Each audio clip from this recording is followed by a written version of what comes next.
Over the weekend, of course, you had Senator Tim Scott, who was on Face the Nation, and he was blaming Democrats for the George Floyd Justice Act not passing, saying that it didn't pass because they wanted to defund the police. Let's just be real clear. Tim Scott is lying. The bottom line is that, and we had Congresswoman Karen Bass on the show. She shared with us all that they were trying to do, all that they did, all of the different ways that they were providing, giving in to the demands. But what was real interesting here is that over the weekend, again, we saw Tim Scott making all these claims, but he won't fully come out. And what I understand is, why not do it sitting next to Senator Cory Booker? Why not actually, first of all, let's come to a black source. We know that ain't gonna happen. We've been trying to get him on the show for the last 3 or 4 years. He won't do it. But it says a whole lot that that Senator Tim Scott will say that the Democrats are trying to defund the police. No, Senator Tim Scott failed. Because you heard what Congresswoman Karen Bass said.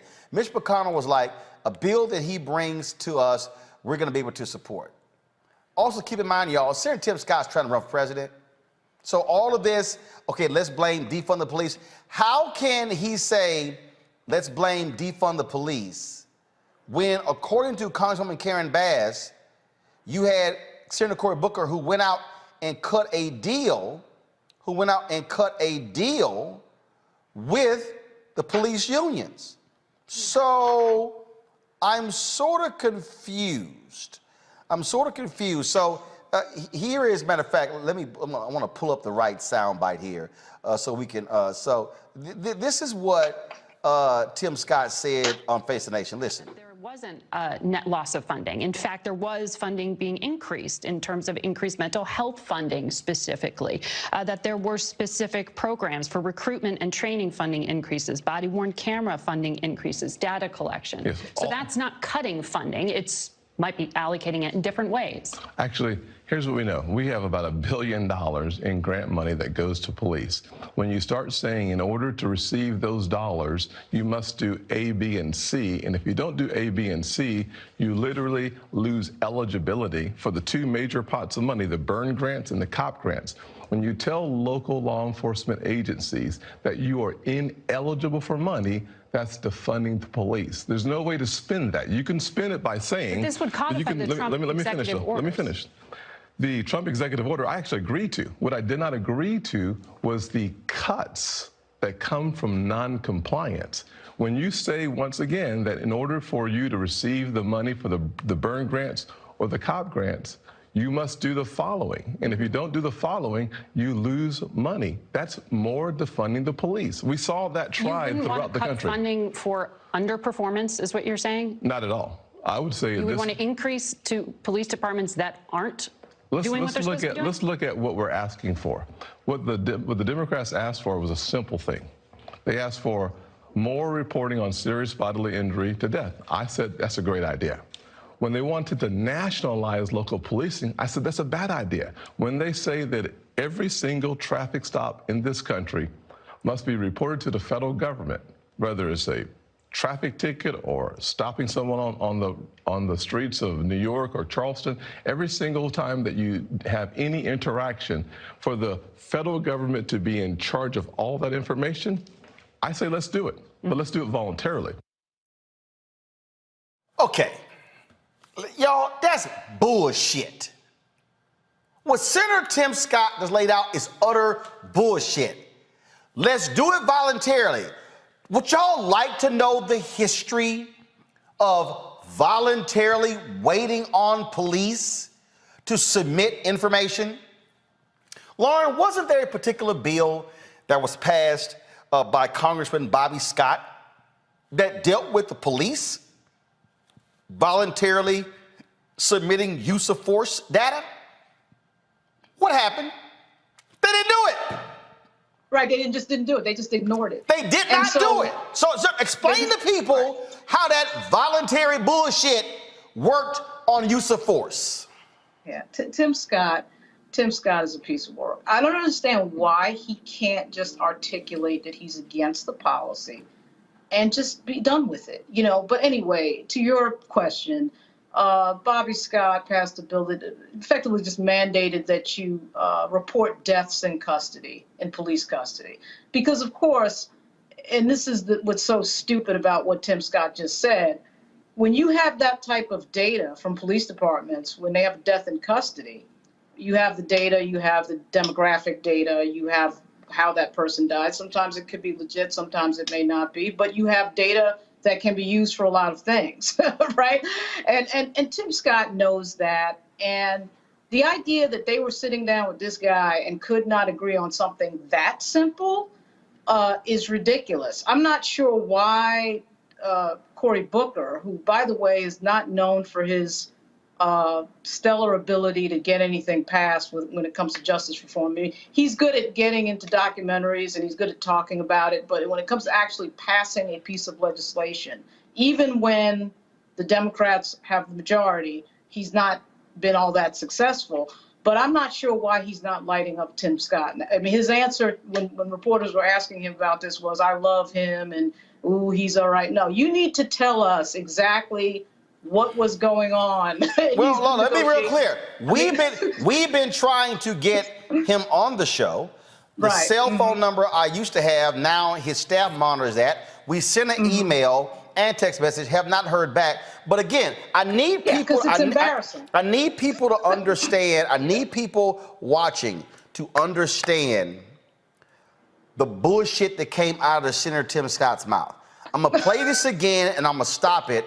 And I'm going to give y'all a prime example of how what he said, his own state of South Carolina actually did. Listen to this. I would say that there wasn't a net loss of funding. In fact, there was funding being increased in terms of increased mental health funding specifically, that there were specific programs for recruitment and training funding increases, body-worn camera funding increases, data collection. Yes. So that's not cutting funding. It's might be allocating it in different ways. Actually, here's what we know. We have about $1 billion in grant money that goes to police. When you start saying in order to receive those dollars, you must do A, B, and C, and if you don't do A, B, and C, you literally lose eligibility for the two major pots of money, the burn grants and the COP grants.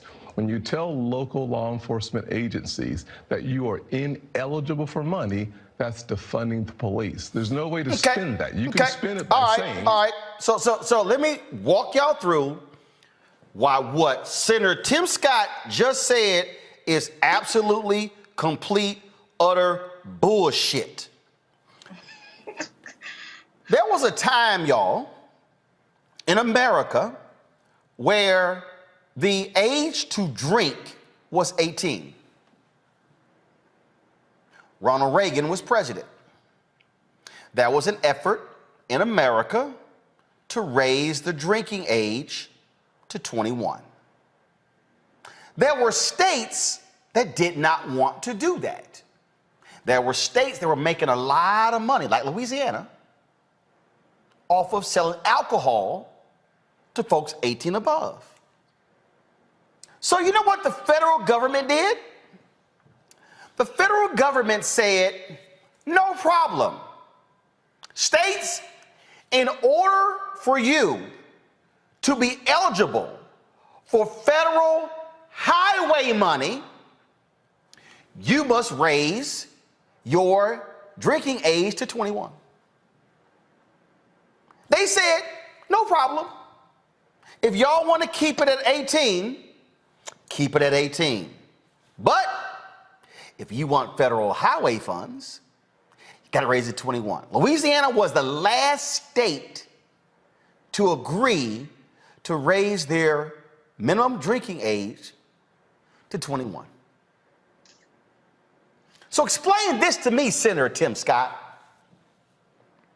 If the federal government did that for highway funds, is that not the same by saying if you don't comply with these things, then you're not eligible for this money? I'm sorry. There are numerous other examples where the United States Congress, the House and the Senate, and the president signed into law. There are numerous other examples where the federal government has said, states, in order for you to be eligible for these federal funds, you must do ABC. So I need Senator Tim Scott to explain to me the difference.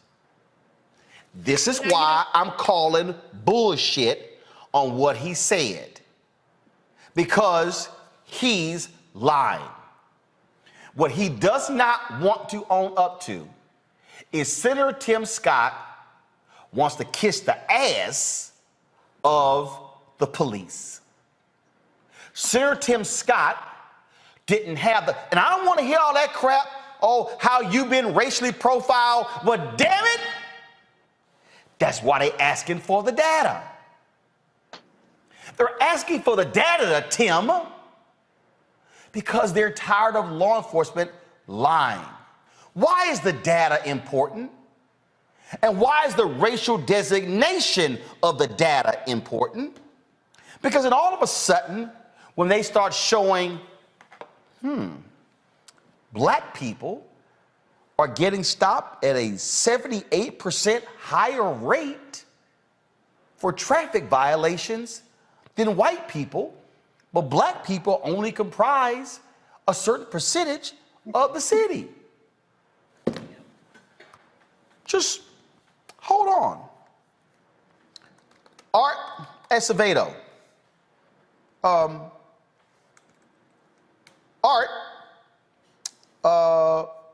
Chief Art Acevedo, the former police chief of Houston, Texas, who is now the police chief in Miami. I want to show y'all what he did recently. This is what Chief Acevedo did. He actually came in and stated that he uncovered a pattern of unlawful use of force by officers, and then said the chain of command covered it up. Read. This is what he wrote. Furthermore, since my arrival at MPD in April, I have uncovered a pattern of unlawful use of force by officers, and in some instances, the chain of command has covered up the unlawful use of force by some officers. I have discussed my concern regarding the failure of some MPD supervisors and managers to hold officers accountable for the unlawful use of force. I have begun the process of addressing this issue with the assistance of Deputy Chief Morris, who has extensive experience as the former commander of internal affairs at HPD. And I look forward to obtaining additional help with the position slated for policy and constitutional polling to help reform the department. That might mean constitutional policing. However, during this September 13th commissioner meeting, Commissioners Carollo, Reyes, and Diaz de Portilla manipulated the budget process to hamper my reform by eliminating the funding for the two aforementioned positions, which are critical to any serious reform efforts. So we have examples of some chiefs of police, wanting better oversight, of wanting there to actually be real police oversight. But you got local folks who want to stop it because they're in the bed of police. What you're dealing with here is you're dealing with, again, the failure of Senator Tim Scott to actually bring along. Let me say it again. For all of the complaining, from Senator Tim Scott, he has been an abject failure. And so, and let me be real clear, I got Senator Tim Scott's number. Matter of fact, I'm just going to pull it up. And I'm just going to let y'all know. I'm scrolling back.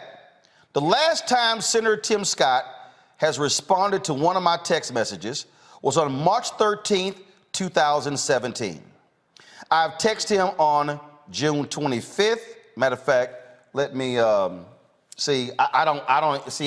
See again. What I don't appreciate is when people like to sit here and play games. I don't like it when they play games, when they want to say things and they don't want to. Just y'all stay right there. Let me go get my device because I'm about to pull this text message up because I'm not interested in just talking. I want to show y'all what I'm talking about. So I'm looking for my device that allows for me to plug it up right to my iPhone. Cause see, and I know for a fact he ain't changed his phone number because I double checked with some other folk to see if this is still his phone number. Now, just like when you had Alan West, who refused to do stuff. So March 13th, 2000, come on, go to my phone. March 13th, 2017, I sent Senator Tim Scott messages here with regards to Congressman Steve King. He responded, okay, laid it out. Then I laid it out, what we gonna do. So here's June 25th, 2017. Are you available to do Tom Joyner Morning Show to discuss the GOP Senate healthcare bill? No response. December 19th, 2018, we should do a sit down on opportunity zones. No response. January 15th, 2019, are you available to do the Tom Joyner Morning Show in the morning? No response. Then he had a gathering of black senators on February 6, 2019. No response. March 17th, 2019. Available to do Tom Joyner Morning Show. No response. Then Wednesday, I sent him another deal. Can you come on to discuss this here? Let me send him again. I am live right now. You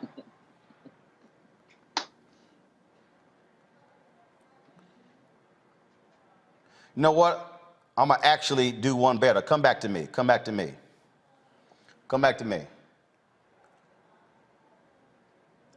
Senator Tim Scott, I'm live on my show right now. We're talking about the failure of the Senate to pass the George Floyd Justice Act. Hit me up, call me back, call me or text me so you could come on the show to explain to our audience, African-American audience, why this failed. I saw you on Face the Nation. I saw all the responses, but I got a whole bunch of other questions. So for instance, I got a whole lot of other questions that I need you to answer because frankly, what I'm hearing is not, I'm not feeling that. So hit me back. This is my number. You text me back, have your people. And if you want to sit down for the full hour, we can do it. In studio, not in studio. You want to sit down for the full 2 hours, we can do that as well. But let's have a real conversation about why this George Floyd Justice Act failed when you and Senator Lindsey Graham promised that y'all were going to actually get this thing done to the George Floyd family. Send. See, It'll never happen. See, I told y'all I don't play these games. what Senator Tim Scott walked through. Now I want y'all to listen. I want y'all to listen to this one. Listen, watch this. Hold up, let me plug it back. Let me plug it back up because I want to play this other sound bite. And see, this is why, I know you're fine. You can go talk to Margaret Brennan all you want to on Face the Nation, but she ain't going to ask the questions I'm going to ask you. Listen to this. Senator Cory Booker, who was your partner in this. Yes. I mean, this started under the Trump administration. It continued under the Biden administration. Exactly. When Republicans in control went nowhere, Democrats in control, it's going nowhere. But both times, the folks that left the table were the Democrats. Let's just be clear that we have stayed at the table. We said simply this: I am not going to participate in reducing funding for the police after we saw major city after major city to fund the police. Many provisions in this bill that he wanted me to agree to limited or reduced funding for the police. That's a lose-lose proposition. When you reduce funding for police, you actually lose lives in the communities. Our approach was a win-win approach. We want the best wearing the badge, and we want the vulnerable protected. So when you tie funding losses in this legislation, you should expect an allergic reaction from me. Okay, so again, why that's nonsensical is because you already heard Brennan break it down where the money was going to be shifted. That's not defunding the police. You cannot say, if I give you X amount of dollars and a portion is going to go here and here, you're still getting it. You're literally still getting the money. But what Senator Tim Scott is really saying is, no, we don't want the money to go to mental health. Even though police have said that they are bothered having to do these mental health calls because they're not equipped for it. But see, we don't want to deal with that. Yeah, some of the unions are for it. Yeah. And so some of the unions were for what they were talking about, and Scott stopped it. You know, the other thing that comes to mind, of course, is Walter Scott, who was shot in the back, what was it, 5 or 6 times a few years ago, and Lindsey Graham and Senator Tim Scott got all emotional about it, and we've got to do something about police brutality, and then nothing happened. I actually think the real question here, too, is why are they talking to Tim Scott? You're in control of Congress and the White House. Why are you talking to people and negotiating? Easy, because hold on. While we were on the air, to your point, Senate Republicans blocked the increase in the debt limit, and the same thing because they're like, it's on y'all. You pass what you can pass with the majority, and what you can't pass, you can't pass. No, but here's my whole point. What you need 60 votes for, you need 60 votes for. Hold up. Do you need 60 votes? Wait a minute. Do you need 60 votes for the George Floyd Justice Act, or is the real problem you got Manchin and Sinema, who they refuse to put real pressure on to submit to breaking the filibuster? Absolutely, and that is the ultimate problem. But there are typically other vehicles of legislation, of course, that pass that you can insert language into. And there's no reason why George Floyd can't be one of those packages you insert into something that's maybe a 50-vote margin vote. That you know, you have to make a deal another way. But why Cory Booker and these people think that they're going to get anywhere with Mitch McConnell and Tim Scott on justice reform? That is fantasy world. It's absolute fantasy. Hey, Juliana, is what I said to Congresswoman Karen Bass. I had absolutely no faith, zero, nada. That's right. None. That Senator Tim Scott and Lindsey Graham were going to be able to bring over 8 other Republicans. I had none. And you're absolutely right to have none. I mean, many of us believe that faith works, but it don't work this time. What we've got going on here is basically Republicans, they don't care about public policy. They don't care about people. They care about winning. And that's all they care about. And so when you see someone like a Mitt Romney, who knows better? I mean, I could call out the name of 10 Republican senators who know better, but they're not going to do better because they don't have to. They're not going to do better because this is a story of how essentially Republicans and them Trumpies have essentially taken over the Republican Party. See, and made decency a marginal value. There, 20 years ago, you look, 30, 40, the Rockefellers, there's so many people who we didn't agree with them on money, but they were decent. Now there is no decency in the Republican Party, and that's why your faith was misplaced. Congo? I noticed that you said he hadn't texted you since, I think, March of 2017. That coincides with 2 months after Trump came into office. So he was clearly being strategic from the jump in terms of his allegiance. I mean, he's not an honest broker. Just like Lauren was saying, the Republicans are not honest brokers. Like all of us said, we knew it was doomed from the start. And let's be clear. Money is not given to anybody without any types of stipulations. I mean, Dean Malveaux knows this. You get college scholarship there, you get a bad grade, you lose the money. So he's sitting there talking to Brennan, and Brennan is saying twice, you are fine with underperforming departments still getting money? And he says yes. And then on top of that, in the next clip, he says he wants the best officers. They want these guys to continue to operate with impunity. And when he talks about this defunding the police, the Republicans did everything they can to block everything that Biden has done that would actually give more money to the police and give more money to the communities that they serve so that they wouldn't have to be called and come out and have to, like you said, be the social worker, be the mental health worker, and they block that. So just because in this society we are not able to think critically, we got these trigger words, and whenever we hear something like defund the police or woke or critical race theory or whatever, we immediately go into our silos. He's using that, and he's going to use that all the way into a presidential campaign. I'm glad you are exposing this, and we, again, we got to get rid of this filibuster, and we got to make this happen. You just talked about what the Republicans did. They are masters at minority rule. And they are doing the Democrats right now. It's ridiculous. Look, this is a tweet right here. Listen to this. This guy, Will Selden. 3 times in this interview, Senator Tim Scott defines conditional grants to police departments, offering to give them money if they comply with rules such as banning chokeholds as defunding the police. The phrase defunding the police has lost all meaning.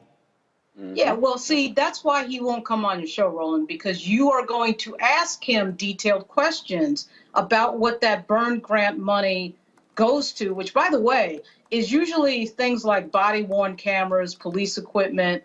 So as the interviewer on CBS said, even though she didn't conduct a particularly good interview, she made the point, he's not talking about a net loss of money. He's talking, of course, about the stipulations required under the burn grant program, which has been around forever. This is not new. So he threw that defund police out there just as a hot button thing when that's not what happened. Because as you already brought up, he's lying. He can't withstand that type of questioning from a Roland Martin. Like you're not going to get away with that in an interview with Roland Martin. You're not. You're not going to be able to bullshit your way through that conversation. So what it requires is for somebody to walk up to him physically, which I'm going to try to do tomorrow on Capitol Hill, and ask him. I mean, you can't. I'm sure that reporters have probably already tried to do this, but it's an in-person conversation. There's no doubt about it, and he knows exactly what he's doing. It's a PR game. Mm-hmm. But you know, I think that when you look at it, he wouldn't give Roland the interview because Roland would roast his chestnuts on open fire. But even more than that, he is unwilling to be accountable. So he's Mr. Bojangles. I mean, he plays the game. He's black. He's down. He's been profiled. You know, and at the same time, what he's doing is he is essentially blocking progress. Which why not just say you disagree with the policy? So what's new about that? Because he wants to be reelected in South Carolina, which is about a third black. And if they ever saw his true colors, black folks would be running from him. He wants to be, as Roland said earlier, he would love to run for president of the United States. And in order to do that, he has some bojangles around the white people who he will depend on. We need to know who supports him. In other words, who gives him. First of all, we already know who supports him. We already know who gives him money. Okay, it's established. It's the same as the other Republicans. But here's the deal. What I cannot tolerate is the bullshit fucking lying. I can't tolerate that. Look, okay, this is not hard, y'all. And this is very simple. Go to my computer. This is all you typed in. What type of grant does the federal government prefer? This is what I typed in. How does the federal government stipulate conditional grants? Right. Listen to what I just told y'all. All I typed in was, how does the federal government stipulate conditional grants? Which is what Senator Tim Scott was whining about in that clip on Face the Nation. Okay, look, the Congressional Research Service informing the legislative debate since 1914. This is dated May 22nd, 2019. Federal grants to state and local governments, a historical perspective on contemporary issues. Go to page 3. Okay, page 3. A continuum of federal grant administrative conditions. Of these 6 grant types, project categorical grants typically impose the most restraint on recipients. Federal administrators have a high degree of control over who receives project categorical grants. Recipients must apply to the appropriate federal agency for funding and compete against other potential recipients who also meet the program's specified eligibility criteria. Recipients have relatively little discretion concerning aided activities. Funds must be used for narrowly specified purposes, and there is a relatively high degree of federal administrative conditions attached to the grant, typically involving the imposition of, listen to me, y'all, typically involving the imposition of federal standards for planning, project selection, fiscal management, administrative organization, and performance. So what I am walking y'all through, is that right now, Senator Tim Scott has more than likely, and when I say more than likely, probably a 100%. It's likely 100% that Senator Tim Scott has actually voted for these very type of grants that he is now complaining about. That's right. Trump was president in 2019. He didn't say anything then. And you heard her say in one of the clips, what they were talking about was in the Trump executive order. Right. And he cut her off.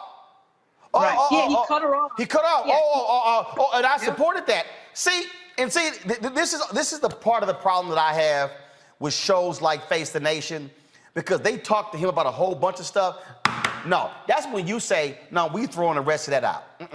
We gonna stay on this topic. In fact, this is when you say, you know what? Bump that other guest.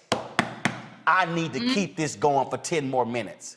But see, that's not what they want to do. They don't want to sit here and actually do that, because then, he won't come back. Right. He's not going to come back. Right. And who cares, by the way? Predatory capitalism. It's the way that these shows operate. They operate to basically maximize their profits and minimize the voices of the people.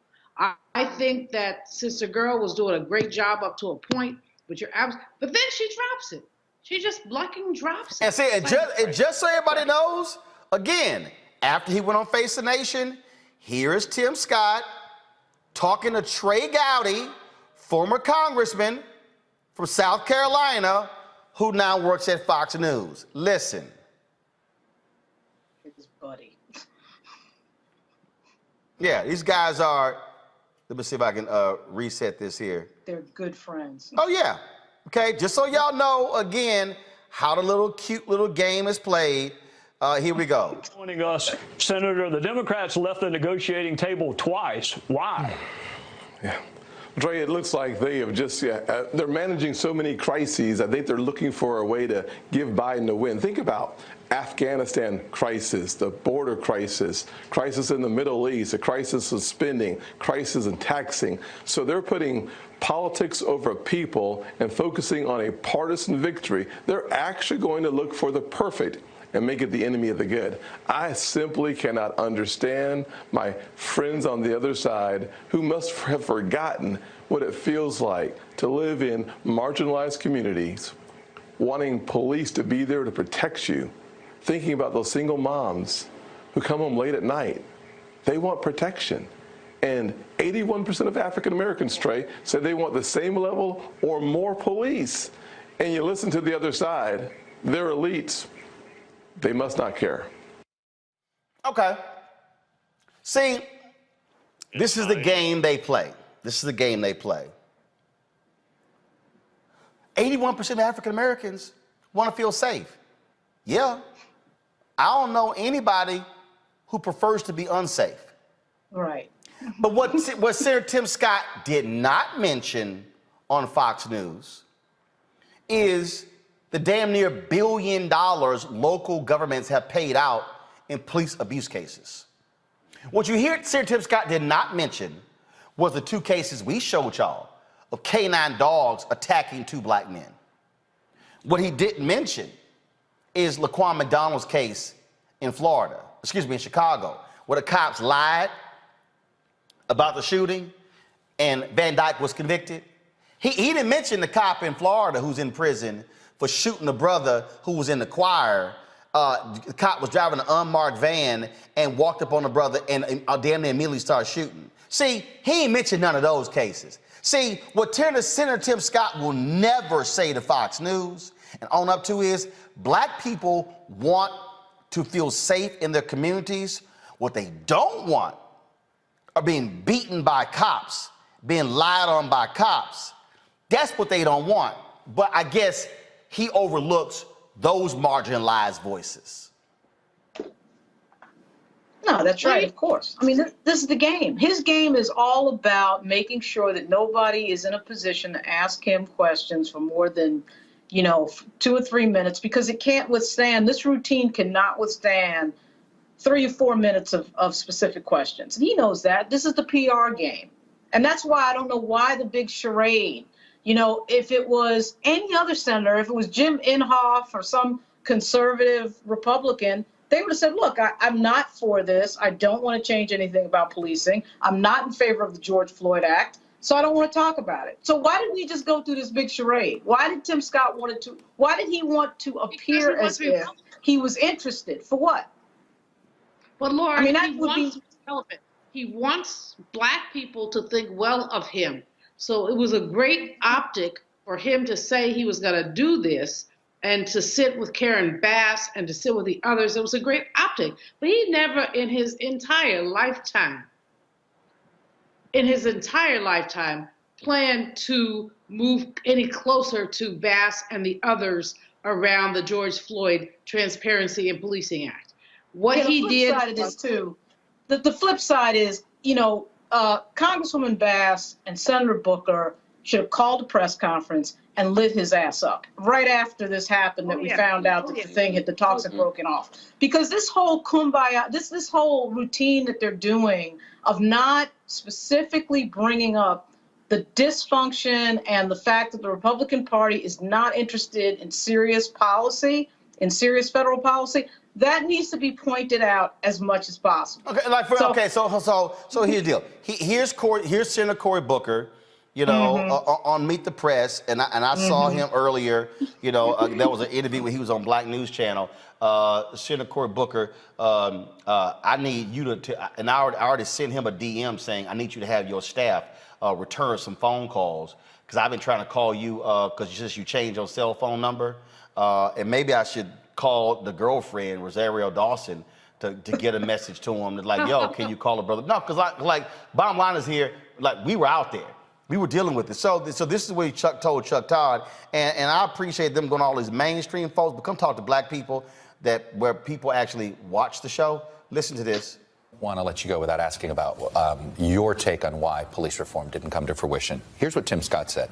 He said Democrats said no because they could not let go of their push to defund our law enforcement. Is that correct? No. Again, why are we descending into partisan name calling or partisan corners? These are two guys that sat down, that worked very hard over 9 months, got the FOP to endorse a compromise bill. Stop right there. See, all right. Scott's wearing your ass out, controlling the narrative. See, let me go. See, let me walk the audience through, because Lauren mentioned it. I need y'all to understand what's really going on here. Senator Tim Scott, whole deal is, how can we control the narrative? Right. Boom, he throws it out. Defund. We defund it out.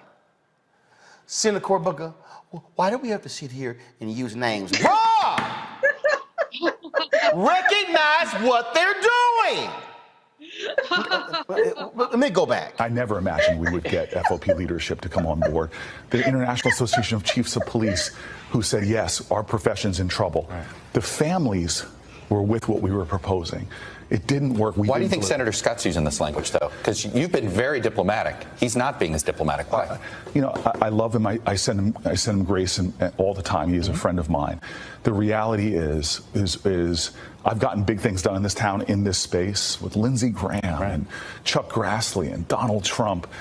We got big things done to cut. Do you think McConnell didn't want him to cut this deal? Do you think there were others above him that was basically like, do the best you can, but? I promised the families we're going to get something done. I'm still at work. I'm not throwing accusations at either side. I do think this town has got to learn, all of us, that to try to play the singularly blame game. Right. I accept responsibility. We didn't get it done. I haven't stopped working. We need to lift the frequency of this town, especially on issues like this that all of America knows. Biggest demonstrations in this country's history for change. They want change from the federal level. It's quite notable, though, that you're not going politics here. Senator Scott is. Just saying. Again, I've learned a lot over the last 8 years, and that's not the way to get things done in the long run. And the families deserve. We're going to still see videotapes of unarmed African Americans being killed. We've had tragedies in this country we've all witnessed. We've got to start getting things done. And the wonderful thing about it is police leaders understand it as well. We've got to get back to the table eventually and get big things done.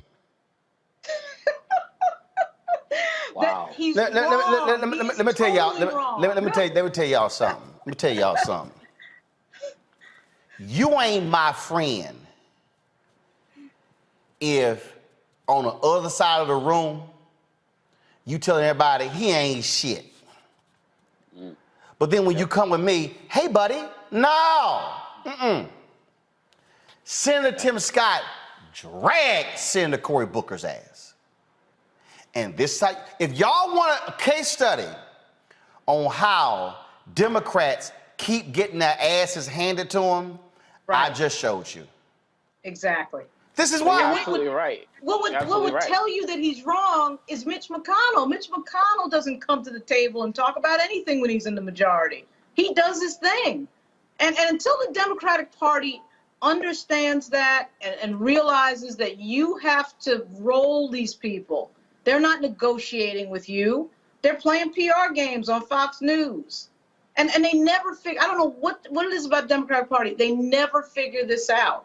And they learn this lesson of getting their ass kicked over and over and over again. The only one that really seems to understand what the heck is going on really is Pelosi. I mean, she just does her thing. She didn't care about what they're thinking and what they're saying. See, Amakongo, look, here's the deal. I don't know, Makongo. I'm hopeful that ABC News will call me back to do This Week after I destroyed Chris Christie. It's a good show. It was the first time I was on in 20 months, in maybe another 20 months. But here's my whole deal. I'm not going to sit here. There's a reason Fox News don't call me. Yep. There's a reason Bill Maher called me one time, October 2014, and he ain't going to pick that phone up again. Because, see, and I remember when I was at CNN, I remember one of the executives called my agent and was like, well, you know, when we have these debates, but he takes them so, it's just a debate. I'm like, no. I'm here to put your ass in a rhetorical body bag. I'm here to bury your ass. I am not here to be cute, so we can play patty cake. No, no, Ro ain't here for patty cake. Because the issue here, this is about the lives of people. Right, life and death. And you gotta understand the other side, they ain't playing by no rules. They ain't playing nice. Scott just said you walk away from the table twice. And your response is, well, I don't know why they're using those phrases. I don't like calling names. He's my friend. I'm going to extend him grace. I ain't extending. Let me tell you something. Let me go biblical here, Senator Cory Booker. When you say, I'm going to extend him grace, the great German theologian Dietrich Bonhoeffer coined a phrase called cheap grace. And cheap, and just so everybody need to understand, the German theologian Dietrich Bonhoeffer studied at Abyssinian Baptist Church in Harlem. Bonhoeffer traveled to the United States and saw faith in action, saw social justice and the church combined. Bonhoeffer took what he discovered and studied at Abyssinian Baptist Church and took it back to Germany, began to apply liberation theology in Germany, which is why he was part of the resistance against Hitler, even reached the point of participating in a plot to assassinate Hitler, and determined that killing an evil man like Hitler was justified in the eyes of God because of the evil that he personified, but I digress. He came up with the notion of cheap grace because cheap grace, as Bonhoeffer defined it, Omakongo, was when somebody commits sin and they go, God forgive me, I'm gonna be a hoe again tomorrow, but forgive me tonight. And then when they hoe tomorrow night, then they come, God forgive me. He said, no. He said, we want to keep extending cheap grace. He said, people want, he called that cheap, Senator Cory Booker, that's cheap grace. Because the man has rejected your grace. Said you walked away from the table. Said you want to defund the police. He don't care. He ain't calling you friend. He is treating you like a foe. And when somebody shows you that they are a foe, you do not hug and kiss and be nice. No, you got to treat them like KG did when he played against somebody. He said, we ain't friends, because when the game starts, we on opposite sides, and I'm trying to win, and I'm going to do whatever necessary to take you out. That's how Republicans play the game in this city. Period, bottom line. Period, bottom line. And not only did Senator Tim Scott say everything that you just mentioned, then he went further to call them all elitists, to talk about they forgot what it's like to live amongst the people. And Senator Booker is always talking about, I still live in the city. I still live amongst the people, so on and so he took that as well. And these guys, one of the things that we didn't mention is why Senator Scott is doing this and why McConnell and all of them doing that. They're running the clock as well.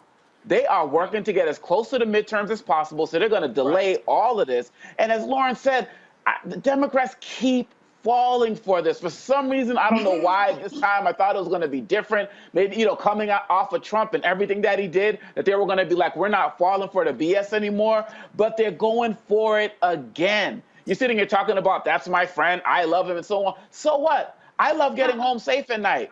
I love, when a cop runs up to me, I love knowing that they're trained and they're not going to try to just shoot me up just because my lights are off or something like that. This is like you said, this is life or death for us. And that's why when you go into these studios, you don't play with them. And that's why these senators and Congress folks can't be playing with these guys right now, because they don't care about our lives. And Senator Booker, you know, respect what you're doing. Representative Bass, loving all of the work that you're doing. But you're right, these senators, we gotta play hardball, man, because it is literally for us a matter of life or death. Forget all of this friendship stuff. But hold on. Before I go to Julian, again, I'm just gonna give y'all a quick, literally, we gonna close out in 3 minutes. But I just want, this is a 30-second clip. Now, y'all know I don't never like showing anything from CNN. But I'm gonna show y'all how not to respond to Republican attacks. Watch this. The bill that you were pushing was defunding the police. Again, it's unfortunate. You remember on this saga, we got the head of the FOP. Stop right there. Okay. Okay, let me go back. Here's the question. The bill that you were pushing was defunding the police. Boom. Come back. This is your response. Jake, that's a lie. And it's an offensive lie. Right. As Senator Tim Scott knows it. Period. He knows that's not the case. And I wish he would stop telling that lie in order to score points with his Republican counterparts. Listen. Roland. No, hold on. Listen. Again, it's unfortunate. You remember on this saga, we got the head of the FOP, the director of FOP, IACP. These are some of the biggest unions and law enforcement agencies to go with us on a lot of common sense reforms. And those folks don't want to defund the police. This is a bill that would have had millions of dollars for police to. Okay, hold on. So, Fewer dollars, though? Millions of dollars more. Additional dollars, because we want to help officers with mental health issues. Stop. Okay. All right.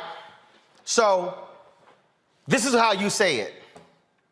Jake, I met with the Fraternal Order Police. They agreed to this. I met with the International Police Association. They agreed to this. The very people, Jake, who are wearing the badge, who are patrolling the streets, they agreed to this, and this. Senator Tim Scott, who does not wear the badge, refused to actually do this. You also don't go on television with that mansy-pansy, weak-ass millions of dollars. No! Give a number.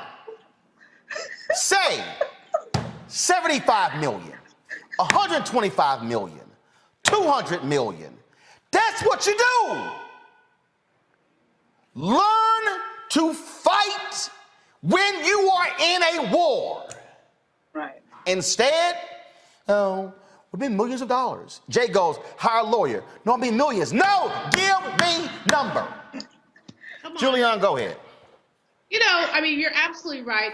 These Negroes run around acting like they're scared. They have the power in the Congress, in the Senate with 50 votes. They have the presidency. They have the White House. Why do these people not just do their damn work? Just do your work. I'm so disappointed in Cory Booker that I cannot even articulate it. But he'd been Mr. Bojangles much of his life. He was anointed by the Clintons and others as this, Harvard, Yale, wherever he went, black man who's so articulate that he was still of the people. Well, no, he's not of the people. And Tim Scott is right about him from that perspective. Because if he was of the people, he would not be mouthing this bullcrap. He just wouldn't be doing it. And so what we need to do about those like Scott and those like Booker is vote them out, both of them. Lauren is up there cracking up. She's cracking me up by watching her crack. And because this shit is funny, excuse my language, but this shit is funny. It's funny when you have all the power, but you refuse to exercise it. And what it does is to the detriment of our people. And the challenge then, though, is that these people come running back around us every 2 years, 4 years for elections, talking about vote for me because I'll set you free. No, you really won't. No, you really didn't. Folks, look, all I'm trying to say is this here. This is too serious to continue to play these games. The Republican Party, Listen, I need everybody listen to me, and all y'all people who sending me dumbass tweets like some woman talking about you ain't right for supporting Biden. Fool, it was Trump or Biden. Come on. That's who the hell it was. Y'all can sit here and run around y'all want to. Here's what I know, and y'all need to listen to me clearly on. The Republican Party wants to take over the House and the Senate, and they want to win back the White House in 2024. They will not support any civil rights investigation in the Department of Justice. They will not support any police consent decrees in the Department of Justice. One of the first acts of Jeff Sessions under Donald Trump was to remove the money that they were used to investigate white domestic terrorism and moved it over to target Muslims, when the greatest threat, according to the FBI director, was white domestic terrorism. And y'all can sit here, and let me tell you, and I ain't never said anybody, Biden damn sure ain't perfect. But if you tell me I got a choice between busting his ass and dealing with crazy ass Trump and his white nationalists, ain't even a discussion as far as I'm concerned. But what we are not gonna do is sit here and play games with these folks who wanna play nice. So I wanna know where all the white streets after George Floyd was killed. Who y'all calling on Capitol Hill? Are y'all flooding the offices of Senator Tim Scott? Everybody who was protesting in LA, and Portland, and Milwaukee, and Charlotte, and New York City, and Houston, and St. Louis, every major city, where y'all at? All y'all corporations, all y'all corporations, all y'all corporations, all y'all corporations who posted your black squares, where y'all at? Come on. Where y'all at? I want to know why y'all silent. Yep. I'm talking to y'all right here. Come on. Where y'all at? Where are you? Why are y'all not jumping all over Booker and Scott and saying, get back to the table and negotiate? Because for many of you, it was performative. For many of you, it was following the leader. Oh, everybody's talking about it. Yo, send out a George Floyd tweet. Post a black box.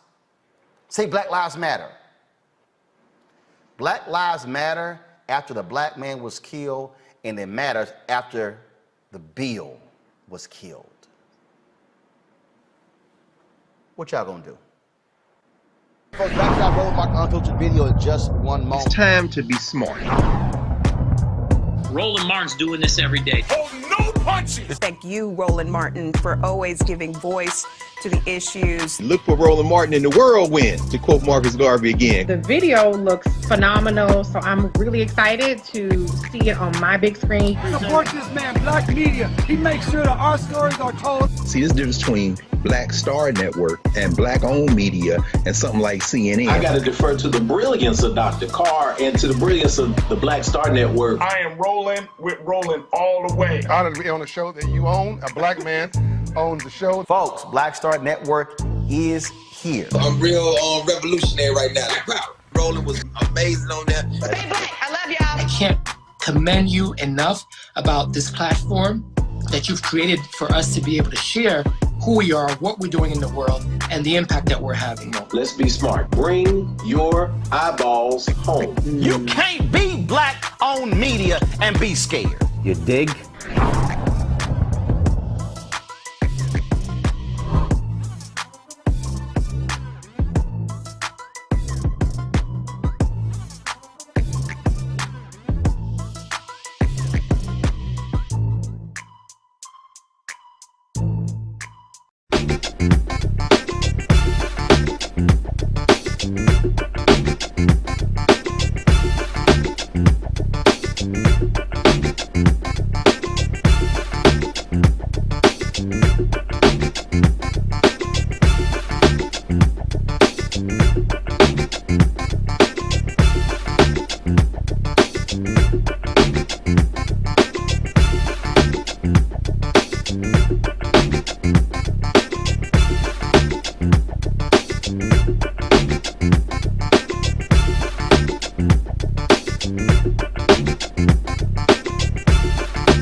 it.